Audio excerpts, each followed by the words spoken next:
नमस्कार। मैं हूँ एस्ट्रोलॉजर उषा जैन भटनागर और ये वीडियो है बृहस्पति देव के कर्क राशि में गोचर के सिंह राशि पर क्या कुछ प्रभाव होने वाले हैं। एट प्रेजेंट सिंह राशि वाले सभी लोगों पर शनिदेव की ढैया चल रही है। हालांकि 17 मई से जब शनिदेव रेवती नक्षत्र में गोचर करने लगे हैं तो ऑब्वियसली सारी चीजें आप लोग की ठीक ही होने वाली है। लेकिन इसके साथ ही बृहस्पति देव भी अभी अपनी उच्च की राशि कर्क में गोचर करने वाले हैं पूरे ही साल। हाँ, बीच में वो अतिचारी गोचर भी करेंगे, आगे की राशि सिंह में भी जाएंगे, कुछ अलग तरीके के रिजल्ट उस समय में मिलेंगे। लेकिन ओवरऑल अगर हम पूरा ही वर्ष देखें तो ये बहुत ही शानदार वर्ष रहने वाला है सभी लगभग सभी राशियों के लिए, क्योंकि बृहस्पति देव जब भी अपनी उच्च की राशि कर्क में गोचर करते हैं तो बहुत अच्छे रिजल्ट, बहुत पॉजिटिव रिजल्ट देते हैं सभी 12 राशि वाले लोगों को। तो ये जो वीडियो है ये चंद्र राशि पर आधारित है। चंद्र राशि को देखना बड़ा ही आसान होता है, क्योंकि कमेंट में बहुत सारे लोग पूछते हैं कि चंद्र राशि से देखें या लग्न से देखें। तो मेरे जो भी वीडियो गोचर के होते हैं वो हमेशा चंद्र राशि पर ही आधारित होते हैं। वो 2 जून 2026 को ही बृहस्पति देव अपनी राशि का परिवर्तन करने वाले हैं। एट प्रेजेंट वो मिथुन राशि में गोचर कर रहे हैं और इसके बाद वो चले जाएंगे कर्क राशि में, जहां पर कर्क राशि में गुरु को उच्चता प्राप्त होती है, गुरुता प्राप्त होती है। जब भी किसी भी चीज में गुरुत्व बढ़ जाता है तो वह हमेशा अच्छे रिजल्ट देते हैं, इसीलिए इस गोचर का बहुत भारी महत्व है। तो सिंह राशि वाले सभी लोगों के तो 12वें भाव में बृहस्पति देव का ये गोचर आने वाला है। तो 12वां भाव क्या होता है? व्यय का भाव होता है, विदेश का भाव होता है, मोक्ष का भाव होता है और ऐसी कई चीजों का भाव होता है जो सोशल वर्क से रिलेटेड होती है। स्पिरिचुअलिटी का भी भाव होता है ये। तो यहाँ पर जब बृहस्पति देव अपनी उच्चता में आएंगे तो क्या कुछ करने वाले हैं? सबसे ज्यादा अच्छे रिजल्ट तो उन लोगों को मिलने वाले हैं जो विदेश यात्रा, विदेश से संबंधित कोई काम, नौकरी, पढ़ना, एक्सपोर्ट इंपोर्ट की बिजनेस, कुछ भी जो भी कहीं ना कहीं कनेक्शन बनाता है आपका विदेश से, उन सब लोगों के लिए सचमुच बेहद अच्छा समय होगा। कि आपके अगर कोई डॉक्यूमेंट्स प्रोसेस नहीं हो पा रहे थे तो अब आप देखेंगे कि बड़ी तेजी से वो सारी चीजें होने वाली है। व्यय होगा, लेकिन व्यय ज्यादातर कहाँ होगा? क्योंकि शनिदेव भी अभी ऐसी नक्षत्र में गोचर कर रहे हैं कि वो आपका व्यय ज्यादातर ट्रेवल में करवा सकते हैं। ट्रेवल कहाँ हो सकता है? लंबी दूरी यानी कि विदेश यात्राएं हो सकती है, वहां पे आपका व्यय हो सकता है। कुछ व्यय आप लोगों का कहीं ना कहीं हॉस्पिटल, दवाइयां, इन सब चीजों में भी हो सकता है। वो हो सकता है कि कोई परिवार का सदस्य बीमार हो। हालांकि शनिदेव की एक दृष्टि की जब हम बात करेंगे तो छठे भाव पर ही दृष्टि पड़ रही है, तो यूं तो इतना अच्छा छठे भाव में गोचर या दृष्टि बृहस्पति देव का अच्छा नहीं माना जाता, लेकिन अभी क्योंकि उच्चता को प्राप्त है, गुरुता को प्राप्त है, तो हर ही चीज जीवन की मतलब कुछ भी नेगेटिव नहीं करने वाले हैं, वो पॉजिटिव चीजें ही आप सबकी होने वाली है। जो लोग भी बहुत दिनों से सोच रहे थे कि कहीं कोई मेडिटेशन का कैंप ज्वाइन करूं या कोई योग शिविर ज्वाइन कर लूं या इस तरह की बहुत सारी चीजें, एक्टिविटीज लोग करना चाहते हैं, नहीं कर पा रहे थे, अब वो जरूर करेंगे और उनका पैसा वहां पे भी खर्च होगा। इसके अलावा कुछ सोशल वर्क में भी आप अवश्य ही अपना पैसा लगाने वाले हैं, तो ये भी बहुत अच्छी गुरु की स्थिति होगी कि यहाँ पे जब भी हम सोशल वर्क करते हैं तो गुरु के ब्लेसिंग्स हमें और भी ज्यादा अच्छे मिलते हैं। अब बात करेंगे बृहस्पति देव की दृष्टियों की, क्योंकि ज्योतिष में एक कॉन्सेप्ट है कि बृहस्पति देव जहां पर बैठते हैं वहां पे तो हानि करते हैं, लेकिन जब भी मैं चार्ट देखती हूँ और जितने क्लाइंट का हम चार्ट देखते हैं तो ऐसा कभी भी नहीं होता। अगर किसी का नेचर अच्छा ही करने का है तो भले बैठ के करे या दृष्टियों में डाल के करे, वो अच्छा ही करेगा। जिसका काम होता है कि बुरा करना तो वो बुरा हर जगह ही करेगा। तो बृहस्पति देव का ऐसा नहीं है कि वो जिस जगह में बैठ गए वहां पे कुछ प्रॉब्लम करेंगे। और दृष्टियों में, हालांकि उनकी दृष्टियों में बहुत अमृत ही होता है, मीन्स वो जहां बैठे वहां भी, और क्योंकि बृहस्पति देव के पास तो 3 दृष्टियां, 5, 7 और 9, तो वो हर दृष्टि में ही कुछ न कुछ चीजें अच्छी ही हमें देते हैं। तो बृहस्पति देव की एक जो दृष्टि, पंचम दृष्टि पड़ रही है चतुर्थ भाव पे, जो बहुत ही अच्छी स्थिति आप लोगों के लिए रहने वाली है। तो जब भी चतुर्थ भाव पे बृहस्पति देव की दृष्टि पड़ती है, चतुर्थ भाव भी उनका एक पसंद का ही भाव है, जो भौतिक सुखों का या हमारा जो घर परिवार से रिलेटेड जो सुख होता है वो यहाँ से हम देखते हैं, क्योंकि माता को भी यहाँ से देखते हैं। और अभी वो माता की ही जो राशि है चंद्रमा उसमें गोचर करेंगे, तो वो यहाँ पे चतुर्थ भाव के बहुत अच्छे रिजल्ट आपको देंगे। इस समय में आप लोगों को कोई बड़े नए भवन की प्राप्ति हो सकती है, जो पहले अगर नहीं कुछ चीजें मटेरियलाइज हो रही थी वो अब अपने आप होने लगेगी। मीन्स कहीं ना कोई कुछ ऐसा असेट आपका बनेगा जो इमूवेबल, जो ज्यादातर जमीन मकान के ही रूप में हम देखते हैं वैसे होगा। नए वाहन की प्राप्ति हो सकती है, और क्योंकि बृहस्पति देव गुरुता या बड़ी चीजें फैलाव के कारक है, तो हम क्या कर सकते हैं, पहले कोई छोटी गाड़ी लेने का प्लान था तो नहीं, अब तो मैं बड़ी ही गाड़ी लूंगा, ऐसे अवसर भी मिल जाएंगे, पैसा भी आ जाएगा, तो आप वैसी ही कुछ चीजें लेंगे। अभी अगर आपकी माता का स्वास्थ्य ठीक नहीं था तो अब आप देखेंगे बृहस्पति देव की कृपा से वो बिल्कुल स्वस्थ महसूस करेगी, और आपको उनके पास रहने का मौका मिलेगा, उनके आसपास रहने का मौका मिलेगा। तो ये बहुत ही अच्छी स्थिति चतुर्थ भाव पे जब दृष्टि पड़ेगी बृहस्पति देव की तो आप सब लोगों को मिलने वाली है। वहीं पे बृहस्पति देव की एक जो दृष्टि पड़ने वाली है वो छठे भाव पे पड़ने वाली है, जो रोग ऋण शत्रु का भाव है। हालांकि बृहस्पति यहाँ पे कोई भी शुभ ग्रह इतनी अच्छे रिजल्ट नहीं देता, लेकिन क्योंकि अभी अलग तरीके का उनका गोचर है तो क्या होगा, यहाँ पे भी आप लोगों को बहुत अच्छे रिजल्ट मिलेंगे।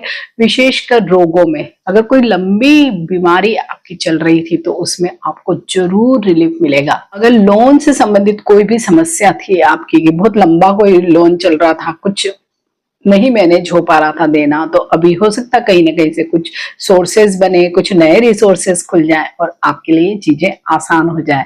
और जब यहाँ पर बृहस्पति देव की दृष्टि है तो शत्रु तो आपके कोई भी बन नहीं पाएंगे, क्योंकि आपका व्यवहार इतना सौम्य और मधुर रहेगा, तो कोई भी किसी से भी आपकी दुश्मनी नहीं हो पाएगी। इनफैक्ट सभी लोग आपसे अच्छे हारमोनी में ही रहने वाले हैं। यहाँ से हम नौकरी को भी देखते हैं, विशेषकर नई नौकरी को या गवर्नमेंट जॉब को भी देखते हैं, तो बृहस्पति देव की ही वजह से अगर गवर्नमेंट जॉब के लिए जो बच्चे तैयारी कर रहे थे उनके लिए भी अच्छे अवसर मिल सकते हैं। अगर स्विच करना चाहते थे या बिल्कुल ही नया पहली बार जो जॉब करते हैं वैसा कोई स्थिति है तो वो भी आपको अपॉर्चुनिटीज मिल सकती है। तो इस पूरे साल, 1.5 साल, इनफैक्ट 1-1.5 साल जितना ही ये समय हो जाएगा, क्योंकि आगे पीछे कर करके बृहस्पति देव काफी टाइम लगाने वाले हैं यहाँ पे, तो आप इस समय को उपयोग करें।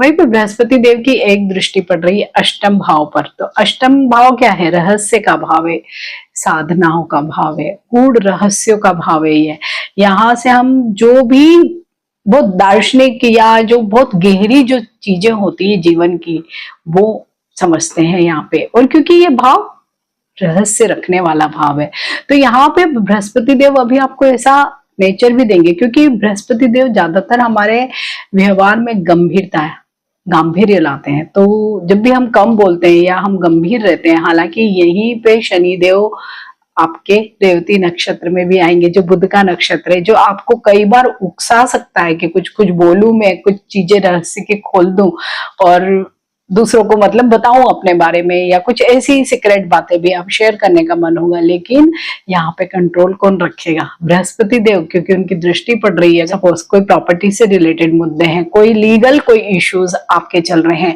या कई ऐसे भी, अगर हम, क्योंकि रहस्य का भाव है, रिसर्च का भी भाव है ये, तो या साधनाओं से संबंधित भी भाव है, तो अगर उनसे संबंधित कोई बातें जो आपको गोपनीय रखनी चाहिए, आपका मन हो रहा है, क्योंकि बुध का ही नक्षत्र यहाँ पे होगा, तो यहाँ पे बृहस्पति देव आपको ये या ऐसी गंभीरता या ठहराव देने वाले हैं कि आप चाहते हुए भी किसी चीज को नहीं बताओगे और उसे सीक्रेट रखोगे।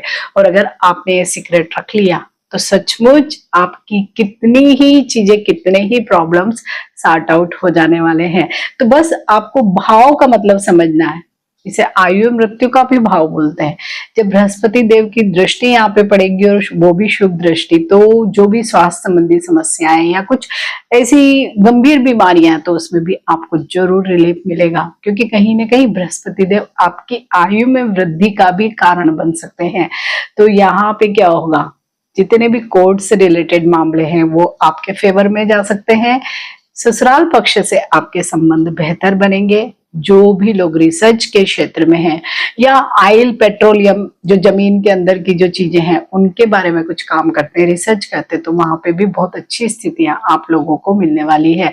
जो लोग ज्योतिष पढ़ना चाहते हैं या अकल्ट में जाना चाहते हैं, कोई गहरी साधनाएं करना चाहते हैं, उन्हें कोई अच्छा गुरु मिलेगा, मार्गदर्शक मिलेगा और वो अपने जीवन में कुछ जो पाना चाहते हैं वो पा लेंगे। अब बात करेंगे दो और भावों की जहां पे बृहस्पति देव की स्थिति है, मीन्स दो उनकी राशियां हैं, मीन राशि और धनु राशि। तो एक तो पंचम भाव में ही धनु राशि है जो बृहस्पति देव की राशि है और वो फायर एलिमेंट वाली राशि है। तो पंचम भाव क्या है? बच्चे का भाव है, शिक्षा का भाव है, आपके लव रिलेशनशिप का भाव है। तो यहाँ पर जब बृहस्पति देव स्वयं बैठेंगे तो क्या होगा? आपकी लाइफ में कोई पार्टनर आ सकता है। पहले से अगर रिलेशनशिप सही नहीं चल रही तो अब अच्छी हो सकती है। इसके साथ ही आप लोगों का जो एजुकेशन, कोई भी अगर आप कॉम्पिटिटिव एग्जाम्स दे रहे हैं या कोई भी प्रकार का स्किल्स ही सीख रहे हैं या कोई पढ़ाई में कुछ कर रहे हैं, तो वहां पे भी अभी बृहस्पति देव का बहुत आशीर्वाद आपको मिलेगा। आपको कोई प्रॉपर गाइड करने वाला टीचर मिलेगा, कोई कोचिंग मिल जाएगी, तो आपकी जो भी गोल्स हैं वो आप अचीव कर लोगे। इसके साथ ही संतान पक्ष से, संतान के लिए मीन्स दोनों ही तरीके से आपको खुशियां मिल सकती है। जो लोग संतान के लिए प्रयासरत थे, नहीं हो पा रहा था कुछ, अब उनके ऐसे योग बनेंगे कि उनके घर में भी खुशियां आएगी। इसके अलावा अगर आपके बच्चों का जैसे जॉब नहीं लग रहा है, शादियां नहीं हो रही है या आपकी उनसे नहीं बन रही है, तो वो सारे प्रॉब्लम भी जब बृहस्पति देव स्वयं यहाँ पर एक्टिव हो जाने वाले हैं। क्योंकि जब भी कोई ग्रह का गोचर किस भाव में होता है तो विशेषकर वो ग्रह एक्टिव हो जाता है उस पर्टिकुलर भाव को, जितनी भी चीजें उससे रिलेटेड है उनको देने के लिए। तो यहाँ पे ये सारी ही चीजें एक्टिव हो जाने वाली है।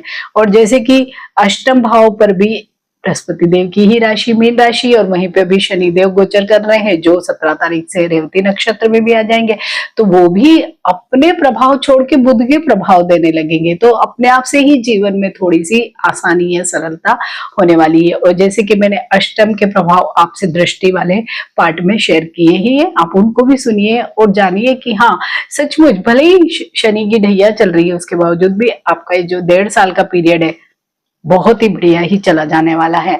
इसके अलावा अगर आपकी दशा महादशा भी नहीं सही चल रही है, ज्यादा अगर समस्या है, तो आप कुछ उपाय कॉमन कर लीजिए।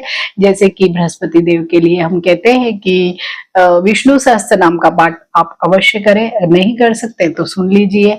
इसके अलावा अपने फोरहेड पे या अपनी नाभि पे आप केसर का या चंदन का टीका जरूर लगाएं। पीली वस्तुओं का दान करें, पीले फलों का दान करें, पीले वस्त्रों का आप दान करें। बच्चों को कोई पढ़ने लिखने की किताबें या कुछ भी स्टेशनरी वगैरह डोनेट करें। जो कोई भी तीर्थ होते हैं या मंदिर वगैरह है वहां पे भी अगर आप सेवा कार्य करते हैं तब भी गुरु प्रसन्न होते हैं। तो अगर ये छोटे छोटे से रेमेडीज आपने करें तो सचमुच ये जो समय है कर्क राशि में गुरु के गोचर का आपके लिए बहुत ही शानदार अवसर लेकर आएगा। तो आप सभी को बहुत शुभकामनाएं। वीडियो अच्छा लगता है इसे लाइक कीजिए, शेयर कीजिए और मेरे इस चैनल को सब्सक्राइब कीजिए। मिलते हैं एक नए वीडियो में। टिल देन नमस्कार।